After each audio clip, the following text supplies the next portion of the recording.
लेकिन जैसे ही इनने बाय करा था उसके बाद कुछ ही दिनों में जो स्टॉक है उसके प्राइस डाउन हो गए थे। अब पहले आपको ये समझना पड़ेगा कि भैया फ्रंट रनिंग केस क्या होता है। आपको तो ये लगता है कि भैया कोई एएमसी है, अगर उसने फ्रंट रनिंग केस कर दिया तो उसने बहुत बड़ा स्कैम कर दिया। देखो ऐसा नहीं होता है। नमस्कार दोस्तों, जय श्री श्याम। जैसा कि आपने थंबनेल देखा है, आज की वीडियो में हम बात करेंगे क्वांट स्मॉल कैप फंड्स के बारे में। काफी निवेशक का ये कहना है कि सर हमने क्वांट के काफी ऐसे फंड है, जैसे क्वांट मिड कैप हो गया, क्वांट मल्टी कैप हो गया, क्वांट स्मॉल कैप हो गया, हमने पोर्टफोलियो में शामिल कर रखे हैं, लेकिन सर इसने हमारा पोर्टफोलियो है बिल्कुल ही खराब कर रखा है। नेगेटिव रिटर्न रेगुलर बेस पे बना के दे रहा है। अगर हम बात करें क्वांट एएमसी की, तो नंबर 1 ये एएमसी थी। एक टाइम ऐसा था, अगर 2024 की बात करें तो काफी बेटर निवेशक को रिटर्न बना के देती थी, नंबर 1 पोजीशन पर रहती थी। लेकिन अभी करंट टाइम में बात करें तो यहाँ पे कुछ भी सही नहीं चल रहा है। तो आज की वीडियो देखो कंप्लीट, आप वॉच करोगे तो यहाँ पे पर्टिकुलर जो क्वांट एएमसी है इसका कंप्लीट इतिहास आपको पता पड़ेगा। और अगर आप यहाँ पे इन्वेस्ट कर रहे हो तो आपको ये पता पड़ेगा कि भैया यहाँ से निकल जाना सही रहेगा या हमको यहाँ पे निवेश कंटिन्यू रखना चाहिए। बिकॉज वीडियो में कुछ ऐसा डेटा आपके सामने रखूंगा जिससे कंसेप्ट आपका क्लियर होने वाला है। अगर आपने क्वांट की किसी भी म्यूचुअल फंड स्कीम में निवेश कर रखा है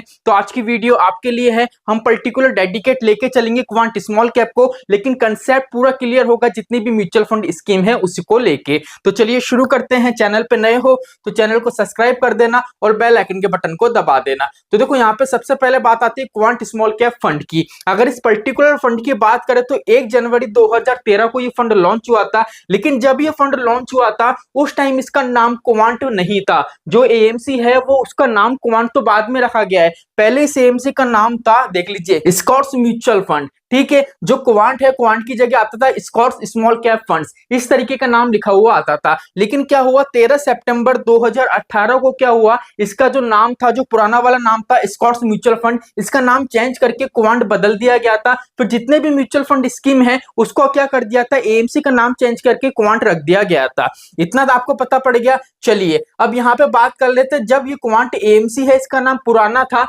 उस टाइम इसकी परफॉर्मेंस कैसी थी। तो 1 जनवरी 2013 से लेके जब इसका नाम चेंज नहीं हुआ था, जब तक की बात करें 13 सितंबर 2018 तक की, उस टाइम का अगर हम इसके रिटर्न की बात करें तो 6 साल में इसने जो रिटर्न दिया था वो 19.62% का दिया था। मतलब जब इस एएमसी का नाम पुराना था ना, उस टाइम अगर आप इसको परफॉर्मेंस देखोगे ना तो काफी ज्यादा डाउनफॉल में ये नजर आया था। अभी हम ग्राफ आपको बताएंगे जिससे कंसेप्ट आपका क्लियर होगा। लेकिन जब से क्या हुआ था, इस एएमसी का नाम चेंज हुआ था ना, तो निवेशकों को उसने भर भर के रिटर्न बना के दिया था। और स्पेशली बात करें कोविड वाले टाइम में तो काफी बढ़िया परफॉर्म करा था इस एएमसी ने। अब देखो 2013 से 18 तक का मैंने आपको बता दिया 19% का रिटर्न है। लेकिन अभी करंट टाइम की बात करें तो 1 साल का रिटर्न देखें तो 34% से ज्यादा का रिटर्न है। अगर हम 3 साल के रिटर्न की बात करें तो देख लीजिए 27% से ज्यादा का रिटर्न है। यहीं अगर हम 5 साल के रिटर्न की बात करें तो 48% से ज्यादा रिटर्न इसने एक्चुअल में निवेशक को बना के दिया है। चलिए यहाँ पे थोड़ा और फंडामेंटल जानते हैं जिससे आपको पता पड़ेगा। अब यहाँ पे देखो आपके सामने एक ग्राफ आपको नजर आएगा। इस ग्राफ में आप ये चीज देखो, यहाँ पे जो आपको ब्लू कलर की लाइन दिख रही है जो बिल्कुल यहाँ से स्टेबल जा रही है सीधी सीधी, ठीक है, और ये बिल्कुल मिड में है, ये वाली लाइन है जो इस पर्टिकुलर फंड ने रिटर्न बना के दिया है। और जो ग्रीन कलर की लाइन है देख लीजिए जो यहाँ पे नीचे की तरफ जा रही है वो उसके बेंचमार्क की लाइन है। और जो इक्विटी मतलब जो पर्टिकुलर कैटेगरी है उसकी लाइन यहाँ पे आपको ऊपर की तरफ नजर आएगी। अब पहली चीज तो यहाँ पे ये चीज देखो, मैंने आपको जो बोला था 2013 से लेके 2018 तक यहाँ पे इसने बिल्कुल रिटर्न बना के निवेशक को नहीं दिया था। तो देखो यहाँ पे 2013 से स्टार्ट होगा और 2018 तक अगर आप देखोगे तो उसका ग्राफ है बिल्कुल सपाट चल रहा है, ऊपर की तरफ नहीं चल रहा है। लेकिन यहीं अगर आप देखो तो 2020 में मैंने बताया था, तो यहाँ से देख लीजिए पर्टिकुलर ग्राफ बढ़ना चालू हुआ, ग्रोथ की तरफ ये फंड जाता हुआ हमको नजर आया। तो देखो यहाँ पे हम बात करेंगे कि सर ये सब चीजें तो ठीक है, आप बता रहे हो फंड अच्छा है, लेकिन सर डाउनफॉल में जा रहा है, इसका रीजन क्या हो सकता है। चलिए अब यहाँ पे देखो अगर हम बात करें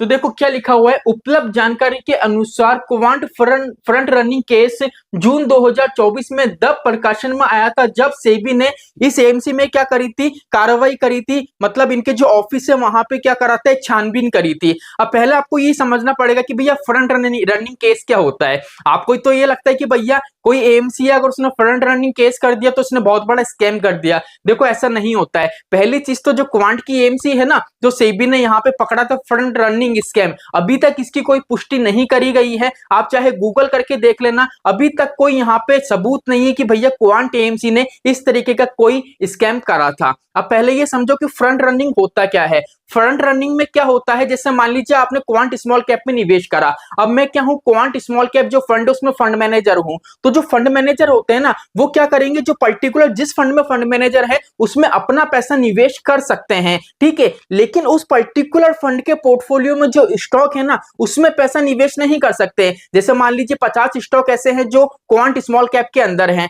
ठीक है, तो मैं क्या कर सकता हूं, मैं फंड मैनेजर हूं तो क्वांट स्मॉल कैप है उसमें पैसा निवेश कर सकता हूं, लेकिन जो उसके 50 स्टॉक है ना उसमें मैं स्टॉक मार्केट में जाके ट्रेडिंग नहीं कर सकता हूं। तो फ्रंट रनिंग स्कैम में क्या होता है, जो फंड मैनेजर होते हैं, वो जो फंड मैनेजर होते हैं और जो एएमसी के अंदर के मेंबर्स होते हैं वो अपने रिलेटिव्स और जितने भी अपने फ्रेंड्स वगैरह होते हैं उनको क्या बोलते हैं कि भैया ये स्टॉक है, इस स्टॉक का प्राइस अभी कम है, यहाँ पे आप निवेश कर लो। बिकॉज क्या है, कुछ टाइम बाद इस स्टॉक को हम हमारे पोर्टफोलियो में शामिल करेंगे, जैसे ही पोर्टफोलियो में शामिल करेंगे तो उस स्टॉक का प्राइस हाई होगा, उस टाइम आप यहां से पैसा निकालना तो प्रॉफिट बुक अच्छा खासा हो जाएगा, ठीक है। तो मतलब क्या है, इस तरीके से कैलकुलेशन होती है और इस तरीके से पैसा कमाया जाता है। लेकिन यहाँ पे मैं एक चीज आपको बता दूं, फ्रंट रनिंग जो स्कैम होता है ना, इकलौता म्यूचुअल फंड का ये ऐसा स्कैम है जहां पे इन्वेस्टर को किसी प्रकार का नुकसान नहीं होता है, बल्कि यहाँ पे प्रॉफिट ज्यादा से ज्यादा मिलता है। आपने देखा होगा, हम बात करें जून 2024 की, तो यहाँ पे आप देखना, ग्राफ उठा के देखोगे तो काफी ज्यादा इसने रिटर्न बना के दिया था निवेशकों को, बिकॉज यहाँ पे चल रही थी फ्रंट रनिंग वाली बातें, ठीक है। तो फ्रंट रनिंग से यहाँ पे कोई दिक्कत परेशानी आपको नहीं देखने को मिलेगी, ना तो अभी कोई इसकी पुष्टि करी गई है। चलिए, तो सर ये नेगेटिव रिटर्न क्यों दिला रहा है? देखो, पहली चीज तो जब से फ्रंट रनिंग वाला चीज आई थी उसके बाद से अगर हम देखें ना तो इसका जो पोर्टफोलियो टर्नओवर रेशियो है बिल्कुल ना के बराबर हो गया, बिल्कुल कम हो गया। बिकॉज क्वांट एएमसी है ना वो अग्रेसिव निवेश करती है। जैसे क्वांट स्मॉल कैप की बात करें, इनका निवेश इस तरीके से लेता है, जैसे मान लीजिए इनको लग रहा है कि भैया ये पर्टिकुलर स्टॉक अच्छा है, अगर अभी के टाइम में हम इसको पिक कर ले तो आने वाले 1 महीने तक हमको ये पॉजिटिव रिटर्न बना के दे सकता है। मतलब ये विदिन सेकंड क्या करते हैं, पोर्टफोलियो में शामिल करते हैं। ये कोई इंडेक्स फंड नहीं है, ये कैटेगरी फंड है, इसलिए क्या करते हैं, लग रहा है कि भैया अच्छा है, मार्केट अच्छा है, ये पर्टिकुलर हमको शॉर्ट टर्म के लिए अच्छा रिटर्न बना के दे सकता है, तो इसको पोर्टफोलियो में शामिल कर लेते हैं। लेकिन देख लीजिए यहाँ पे लिखा हो उच्च पोर्टफोलियो टर्नओवर रेशियो, लेकिन अभी करंट टाइम में बात करें तो इनका टर्नओवर रेशियो है बिल्कुल ना के बराबर आपको दिखेगा। बिकॉज जब से स्कैम की बातें चली उसके बाद से क्या हुआ, एएमसी ने थोड़ा रिस्क लेना कम कर दिया, इनका जो पोर्टफोलियो था उसमें बदलाव ये काफी ज्यादा कम करते थे, जो स्टॉक इनके पोर्टफोलियो में है उसी के साथ ये चलते थे, ज्यादा छेड़छाड़ नहीं करते थे। लेकिन अभी थोड़े टाइम पहले की ही अगर हम बात करें तो यहाँ पे देख लीजिए, यहाँ पे क्या हुआ था, जो अदानी ग्रुप से उसके स्टॉक, उसके 47 स्टॉक बाय करे थे। अगर वैल्यू की बात करें तो 2000 करोड़ की उसकी वैल्यू थी, और इनने किस प्राइस पे बाय करे थे, वो प्राइस था देख लीजिए 2962 रुपए का। लेकिन जैसे ही इनने बाय करा था उसके बाद कुछ ही दिनों में जो स्टॉक है उसके प्राइस डाउन हो गए थे। प्राइस कितना हो गया था, 2183 रुपए का। मतलब इतना ज्यादा सडनली यहाँ पे क्या हुआ, प्राइस में करेक्शन देखने को मिला। इस वजह से क्या है, आपको अगर क्वांट म्यूचुअल फंड में आपने निवेश कर रखा था तो म्यूचुअल फंड में भी हमको डाउनफॉल देखने को मिला था। अगर हम बात करें 18 दिसंबर 2024 की, तो करंट टाइम में अभी इस स्टॉक का जो प्राइस है वो है देख लीजिए 2457.40 रुपए का। तो यहाँ पे थोड़ी बहुत आपको ग्रोथ देखने को मिल रही है। अब यहाँ पे बात आ रही है कि सर निवेश करना चाहिए या पैसा निकाल लें या कंटिन्यू रखें। देखो, मैं सीधा सा आपको यही बोलूंगा, अगर आप अभी के टाइम में निवेश करने की सोच रहे हो ना तो इस एएमसी में इससे बड़ा मौका आपको नहीं मिलने वाला है। बिकॉज मार्केट ऑलरेडी डाउनफॉल की तरफ जा रहा है, करेक्शन हमको देखने को मिल रहे हैं। अभी के टाइम में निवेश करोगे तो लो एनएवी पे आपको यूनिट अलॉट होंगे, ज्यादा से ज्यादा यूनिट अलॉट होंगे, ठीक है, तो आपको फ्यूचर में बेनिफिट मिलेगा। सेकंड चीज, सर मैंने निवेश कर रखा है, मुझे यहाँ पे निकल जाना चाहिए या नहीं। देखो, अगर आपका टारगेट शॉर्ट टर्म का है तो निकल जाओ, कोई दिक्कत परेशानी नहीं है। लेकिन अगर आपका टारगेट लॉन्ग टर्म का है, मान लीजिए अभी 2024 के बाद अगर आपका टारगेट ये है, जैसे आपको मान लीजिए ऑलरेडी 5-6 साल हो गए, अब आपका टारगेट था कि मुझे सर 10 साल का मेरा टारगेट है, तो मुझे क्या करना चाहिए, तो सिंपली आपको कुछ भी नहीं करना चाहिए, इस पर्टिकुलर फंड के साथ टिके रहो। बिकॉज क्या है, धीरे धीरे ग्रोथ की तरफ बढ़ेगा और 2025 में वापस से आपको ये प्रॉपर तरीके से रिटर्न बना के देगा। मैंने कुछ टाइम पहले ही वीडियो बनाया तो उसमें मैंने साफ तौर पे बोल दिया था कि क्वांट एएमसी है उसका परफॉर्मेंस कुछ टाइम के लिए अच्छा नहीं रहेगा, लेकिन फ्यूचर में जाके वो अच्छा खासा परफॉर्म करेगा। तो आई होप आज का वीडियो आपको अच्छा लगा हो। वीडियो अच्छा लगा हो तो वीडियो को लाइक करना, चैनल को सब्सक्राइब करना। जय श्री श्याम दोस्तों, जय श्री राधे।